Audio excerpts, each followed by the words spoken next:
Jan Blachowicz versus Aleksandar Rakic takes place this weekend in the main event of UFC Fight Night Vegas 54, Blachowicz versus Rakic, and I can't wait for this light heavyweight main event. Two top contenders in the light heavyweight division. This is for sure a title elimination bout. Not maybe for Jan Blachowicz. If he wins, he might have to take on the next contender to get his title back, because there are so many up-and-coming light heavyweight contenders, and we've had the division stalled out a little bit because Glover Teixeira took a very long time off after the Jan Blachowicz win. Aleksandar Rakic, though, if he does win this contest, has to get a title shot in the light heavyweight division. The guy's been putting in a lot of work. He shouldn't have lost to Volkan Ozdemir. He's beaten Thiago Santos, Anthony Smith, top contender after top contender. And if he takes out Jan Blachowicz, he has an undeniable resume for a title contender next up in the light heavyweight division. I don't care if you don't find it entertaining. The guy is beating top contender after top contender, and we rarely have that for a guy who's fighting for a title coming up soon. I mean, Justin Gaethje just fought Charles Oliveira for the belt after beating one guy after losing a title fight before where he wasn't even a champion. So I feel like Aleksandar Rakic, if he wins, has definitely earned himself a title shot, and I do believe that Aleksandar Rakic is going to get this one done, man. Aleksandar Rakic, Jan Blachowicz, two different periods of their career. Jan Blachowicz looking to rebound. He worked his way right back up towards a title. He already had that moment earlier in his career before he even got to the belt where he was like, okay, I'm on a bit of a losing streak. I need to pull myself together and get myself to the top of the division. And he did that. And it was very impressive. And he managed to pull it off. KO after KO. And great performance after great performance. And now he's lost to Glover Teixeira.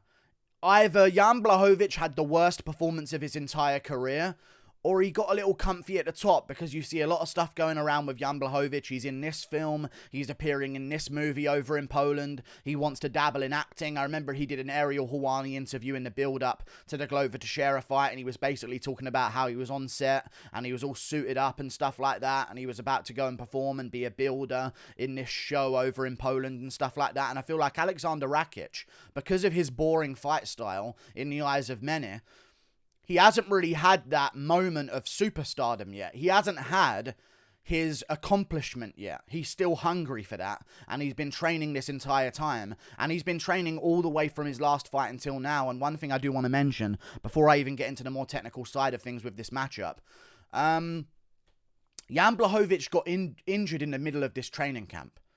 He got injured in the middle of this training camp, and he's now looking to resume another training camp to go out there and fight Aleksandar Rakic. This was supposed to take place in March, I believe. Jan Blachowicz got injured with a problem. It's now been delayed another 2 months. Anytime a guy's got an injury to where a fight needs to be cancelled, and then they go back and resume the fight a little bit later, that entire time they're recovering from their injury, Aleksandar Rakic is training hard. He's keeping the ball rolling. So I feel like Aleksandar Rakic is going to go out there, get the win over Jan Blachowicz this weekend, and I feel like he's going to do it for many reasons. He is more versatile than Jan Blachowicz. I do not see Jan Blachowicz getting him to the ground. Aleksandar Rakic has very underrated takedown defense in the light heavyweight division. I think he's actually the perfect style matchup to take on Glover Teixeira right now at light heavyweight, maybe other than Magomed Ankalaev or something like that. But I believe Aleksandar Rakic, great takedown defense. I don't see Jan Blachowicz being able to get him down. And, I can see Rakic timing some double legs on Jan Blachowicz after chewing up his legs initially. And that's going to be a big part of this fight as well. I think Aleksandar Rakic has the options on where he wants to take this fight. Jan Blachowicz is going to try and keep this strictly a kickboxing fight on the feet, in my opinion. I don't see any weakness in the ground game of Rakic to where Jan Blachowicz thinks he can expose him like he did against Israel Adesanya, who was the smaller guy at the time, but still, he wasn't really a big grappling guy. He was a kickboxer that came over, working on the grappling in the middle of everything else. Aleksandar Rakic is just a different type of athlete in the light heavyweight division. He's big, he's tall, they have the same reach, I do believe, but the leg reach, Aleksandar Rakic is chewing up legs from a very long way away, and I think that's going to be a massive factor here. I know it's Jan Blachowicz, but after 3 Aleksandar Rakic leg kicks, it's just some random Polish guy. That's how I feel about this matchup. Aleksandar Rakic chews up the leg of Thiago Santos in their fight, and he just becomes a timid guy, and then they're just both circling around each other. Aleksandar Rakic in his head is thinking, you know what, I'm up on strikes this round, I'm up on strikes in the second round, this guy's got to come and get me, I'm winning this fight, why would I risk anything? And he did the same thing against Anthony Smith as well. They started the fight Aleksandar Rakic kicked Anthony Smith's leg 3 times, and Smith was a random guy.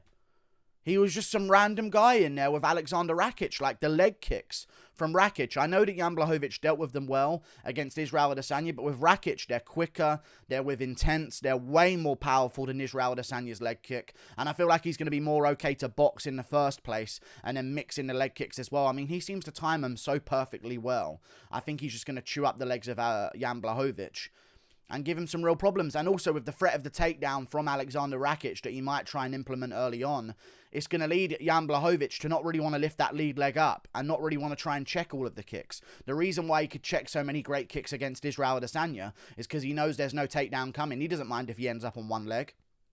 He can just check the kick. Adesanya's not going to shoot a takedown. Rakic might implement that grappling game against Jan Blachowicz, so he's not going to be able to check those kicks as efficiently. And if he takes a few of them, you can take like 20 leg kicks from Israel Adesanya. You'll still be there at the end of the fight. Robert Whittaker took a bunch of leg kicks. Marvin Vettori took a bunch of leg kicks. Paulo Costa didn't deal with them too well whatsoever, but other fighters can take those leg kicks, and Jan Blachowicz did as well. He checked some. He also received a lot of them as well.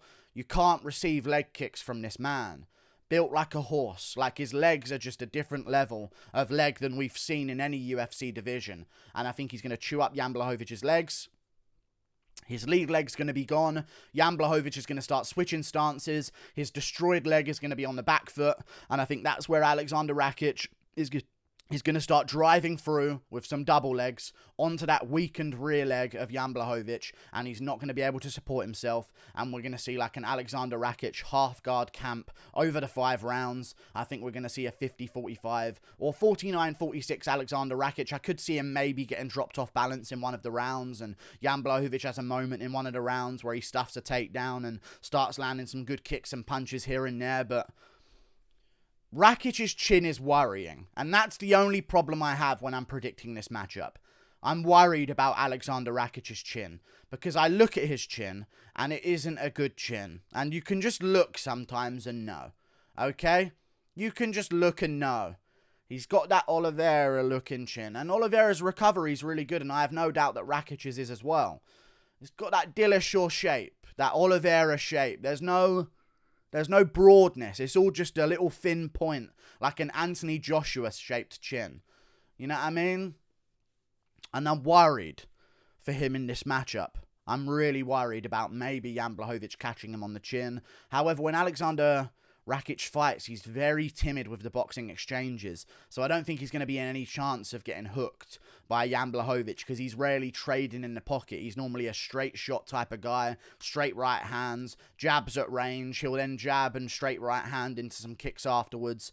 And I think there's just going to be too much athleticism for Jan Blachowicz to deal with at this point in his career, where he's a bit of the older guy. He's getting up there in age. He's had to pick himself back up and dust himself off, whereas Aleksandar Rakic has just kept the momentum going in training camp. He's been training from the Thiago Santos fight until now, and that momentum just can't be matched, in my opinion. I think he's going to be too evolved, too improved. He travels around gyms. He was training with Thiago Santos before their matchup, not like directly before their matchup, but he's been over at ATT. He's been back over to ATT. He's been at All Stars Gym. He's even trained with Blachowicz at some points before, I do believe, because I've seen some pictures of him and Blachowicz, and even him and some of Blachowicz's training partners as well. He's done work with Volkov. He's done work with Spivak. Like, he's just he's a traveller. Like, he's a guy who you can really see becoming a world champion because of the dedication that he puts in, just travelling around the world, not caring about ego, and just looking to evolve and learn off of the best fighters in the world. And I think with all of the stuff mixed in, the leg kicks, the takedown attempt, the pressure on Jan Blachowicz to where if he loses this one, he arguably just should retire. I think Rakic gets it done. It's his big moment. Jan Blachowicz injured in the middle of the training camp. That's such a red flag. It was a massive red flag in the Korean Zombie Volkanovski fight, and it's the reason why I said Volkanovski's going to absolutely destroy him and finish him in the 4th round. I said that. 4th round TKO for Aleksandar Volkanovski. I don't trust a Korean Zombie to be in great form coming into this matchup, and he looked terrible. And I'm not going to trust Jan Blachowicz, man. Not going to trust him at all.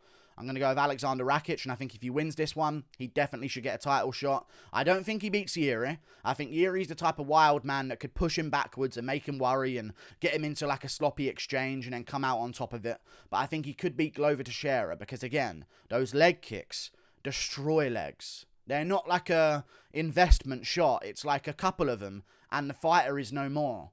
Anthony Smith had full intention of winning that fight against Rakic. He got leg kicked twice, then a third time, and he was done.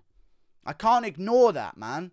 Those are debilitating leg kicks. And I think Aleksandar Rakic, if he can get past Jan Blachowicz and get the Teixeira matchup for a title shot, he'll become a champion. And if Ankalaev comes up or Smith comes up, I think he remains a champion as well. So I think we're looking at a potential future champion. I think I am going to pick Glover over Yuri because of the ground game of Yuri being a little bit sus here and there. I'm going to trust in Glover to win that one.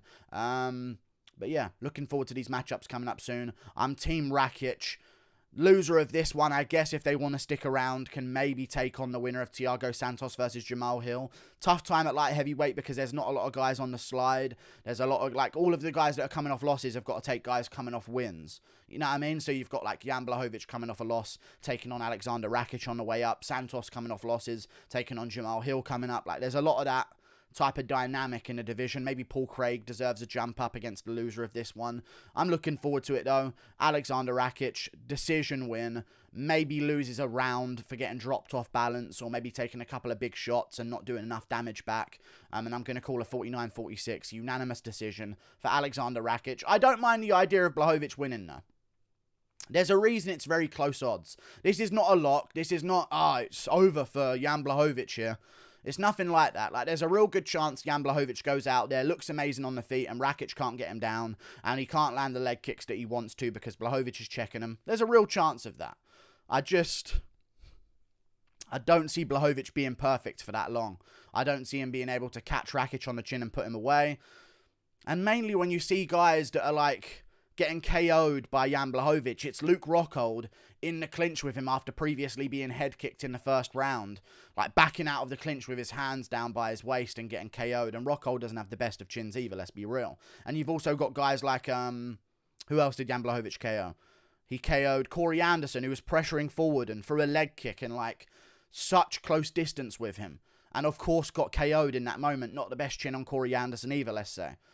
With Rakic, like, he's never in that pocket. He's always on the outside moving, throwing kicks, keeping the straight shots, keeping his distance, moving around, switching stances, blasting a double leg, pushing you up against the cage, kneeing your thigh, stomping your foot. Like, he's just a real frustrating guy to deal with, and he knows that. So I think he's going to use that to his advantage. Aleksandar Rakic, decision win. Like and subscribe. Thank you for watching. We'll see if I can keep my main event streak intact, because if you count Gane beating Ngannou, I'm undefeated in main events since then. If you don't, I'm undefeated in main events since the fight after that one, which I believe was Hermansson Strickland. So I'm looking to keep that intact. Like and subscribe. Thank you for watching. Click that button up there. Toodle pip. I'll see you later. Goodbye.